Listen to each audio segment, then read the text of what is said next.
right, we're going to call to order our public hearing, declaration of a quorum, 7 members present. Welcome, everybody. Item C, hearing of citizens, nothing to report. No, guess we don't even have that, sorry. Public hearing, receive a report related to required accelerated instruction for STAR end of course EOC exams in the 21-22 school year. Mr. Martindale. Thank you, Mr. Horak, and board members here to provide us with information associated with the effectiveness of our accelerated instruction for our EOC retesters from this summer are Dr. Perry and Ms. Parkerson. Dr. Perry.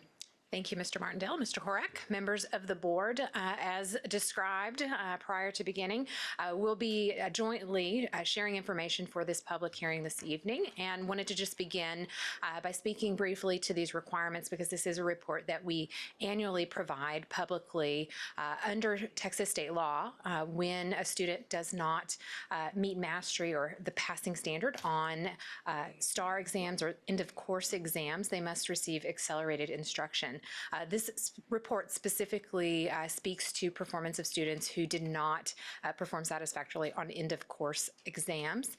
And as a reminder, as discussed in the earlier workshop, that participation in accelerated instruction may be before or after school hours or outside of normal school operations. And this evening, we'll focus primarily on the instruction provided this past summer.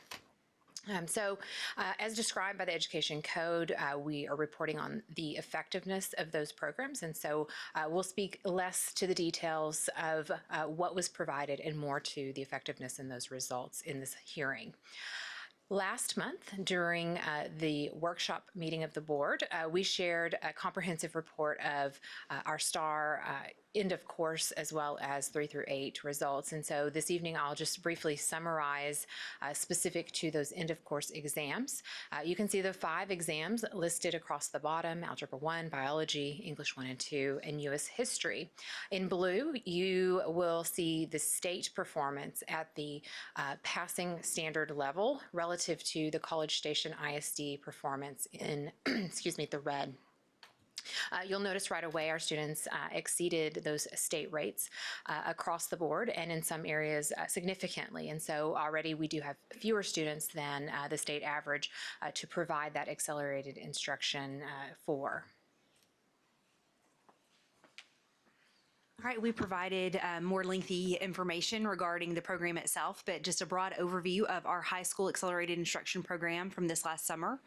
We expanded those opportunities to include all-star EOCs, Algebra 1, Biology, English 1, and English 2. The previous summer, we did not have the ability to include U.S. History, and we added that this summer.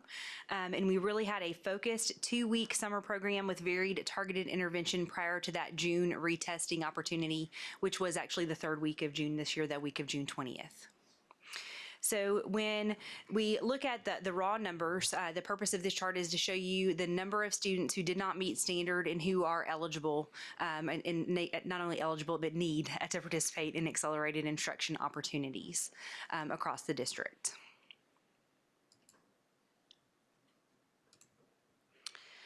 This slide illustrates our students who took the end of course exam retest opportunity in June in the first set of boxes versus those who attended EOC tutorials as far as passing rates go. And so if you look at algebra, for example, you'll notice that we have very small numbers of students who did not attend tutorials who took that, and 25% of those did pass the test versus 31% of our participants in the program. And that pattern holds throughout the rest of this slide. Okay. For the most part, you'll notice that we did have a higher passing rate for our students who did attend the summer program. This next slide is to illustrate a different lens on that same information.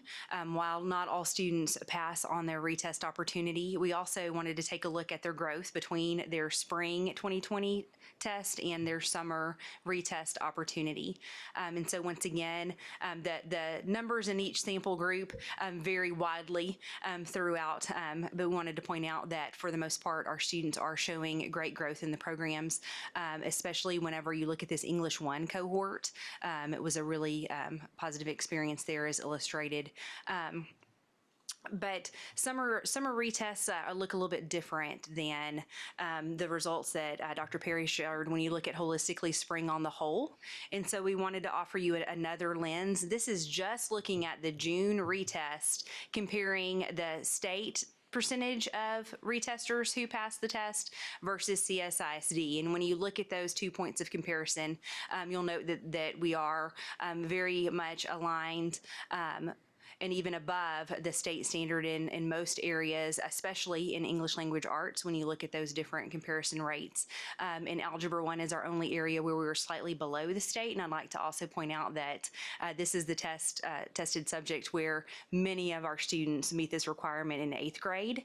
And so when we're looking at our continuing testers, it's not necessarily an apples to apples comparison when we look across the state with the groups of students who are taking that test. Additionally, we wanted to illustrate the success that we have had in growing our program and getting students to participate through accelerated instruction over time, especially when you compare between last summer and this summer. The number of students who came and participated grew exponentially for a variety of reasons that we shared during the workshop today, but we are celebrating that enrollment, absolutely. Okay, and with that, we are open to public comment if there are any. Okay, that concludes our report on our accelerated instruction for EOCs. Thank you very much. That will adjourn us.